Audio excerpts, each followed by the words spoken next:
Hi, I'm Hannah Wallace and welcome to FinextraTV. We're here at Sibos 2022 in Amsterdam.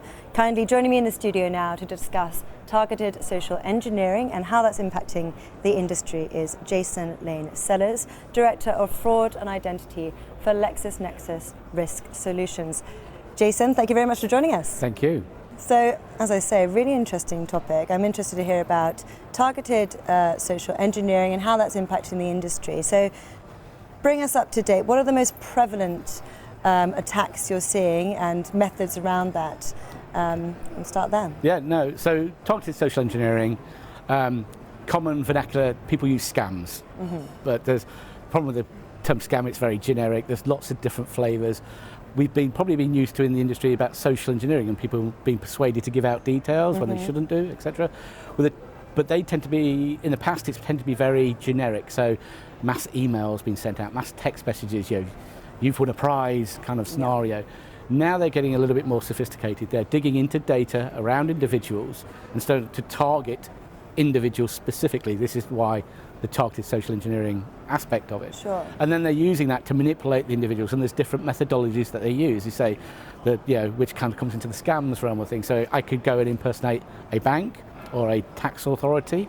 I may do a romance scam, but meet you online and take you through a story. So there's lots of different scams that are out there. There's payment scams on social media, investment scams, etc. There's websites, open markets, where you can go and buy goods and services, and they'll advertise false goods or goods that don't exist for you. They're popular at the moment, and try to lure you in, and then start processing kind of payments through their manipulation.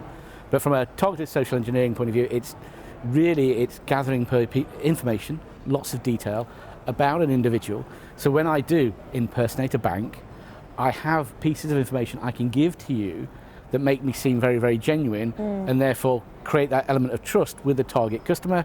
And of course, then I take them through a process of getting money out of the customer, my target revenue aspect, and that may be getting to move money from one bank account to another, pay for a service or goods that don't exist. I say in a romance scam, it may be, give you the sob story, the hard look story, or the Tinder swindler kind of aspect of it, where I engage with you over a period of time and get you to invest in me as an individual.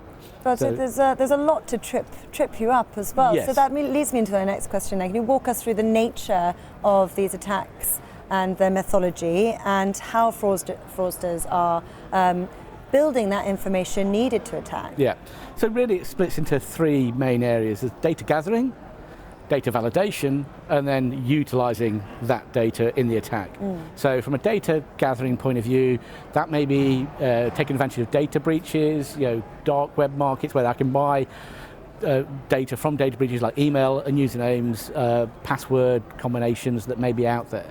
That will be my kind of start point of data. Maybe thousands and millions of emails I can go and purchase. Then I have to kind of validate and verify, are they in use? So then I may do an automated attack, a bot attack, to actually credential test the information.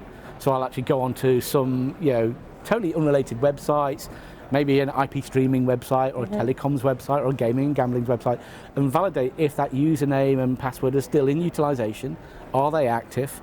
And unfortunately, with many consumers, they still tend to use the same combinations or variations of combinations of username and password on their websites, and they probably use it in their financial and banking space as well.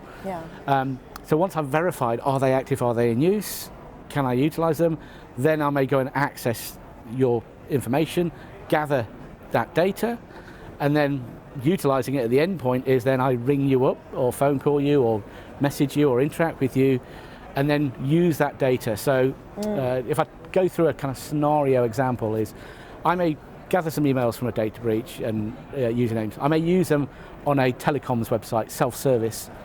I validate that they're active, and if they're active, I then go into the account on that telecoms self-service website. But I don't do anything, I don't change any details, because that will be suspect and potentially detected.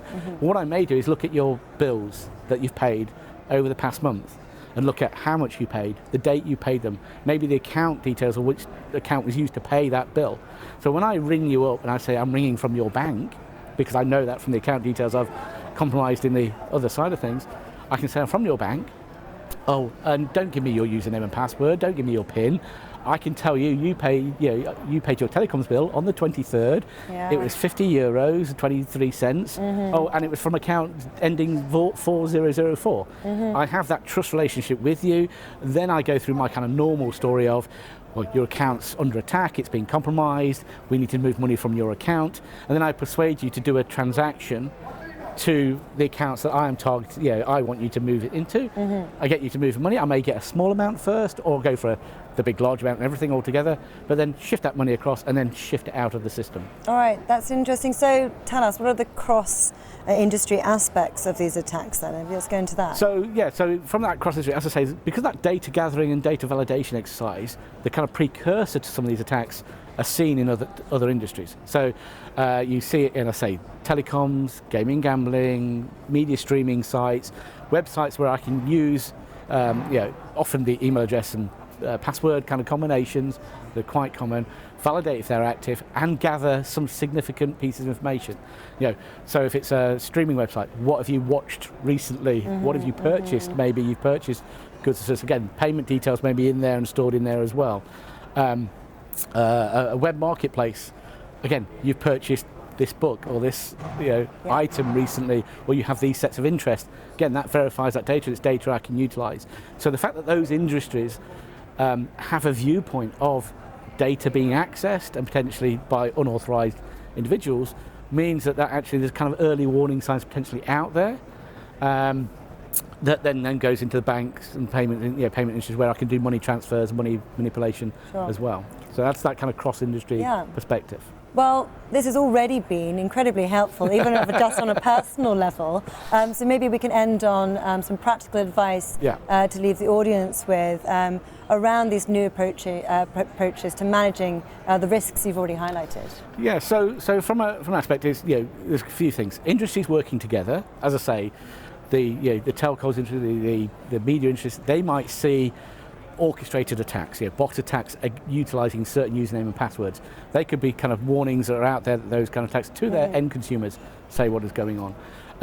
From a kind of financial point of view, where the banking and the attack against the banking consumer, for example, then it's a matter of, well, do you understand your customer fully? Can you actually validate who's transacting with you and how they're transacting with you? So we do see people's behaviour change in a scam situation. So, for example, a lot of the time I'm on a phone call. You're persuading me to do that. You may have actually got me to download remote access software onto my machine so they can take control of the machine and initiate the transfer. So there's a couple of indicators there. I'm on a phone call, I'm using a different technique that I normally utilise. I'm doing a transaction that I don't normally do, a value I don't normally do. The other aspect is behavioural biometrics in terms of how you use your device and how you interact. If I get a phone call from my daughter who's in America and says, can you give me $20, Dad? I do that very quickly, very simply. I don't even think about it, even when I'm on the phone with her. In a scam situation, there's a phone call that somebody's persuading me to do something. I start to hesitate. I kind of maybe go backwards and forwards on what am I doing. I'm entering details I haven't done before, so I'll go back and verify. So my actual behavioural interaction with that financial transaction is very, very different to a normal standard transaction. So it's looking for things like that, utilising the latest technologies in combination with the machine learning techniques that are out there, the behavioural techniques that are out there, with extra information from around other industries in terms of warnings and indications that things can happen. You bring that together and you can actually start to understand, is it the customer doing that transaction, or is that customer being influenced or helped to do that transaction? And that can give you that indication. Because normally, in a traditional fraud world, it is actually the customer doing the transaction. So you can't rely on the basic means of detection. And that's where LexisNexis comes in. Some sound advice to end on there, Jason. But thank you very much. I'll let you get back to the event. But, thank you. Thank you very much. No, thank you very much.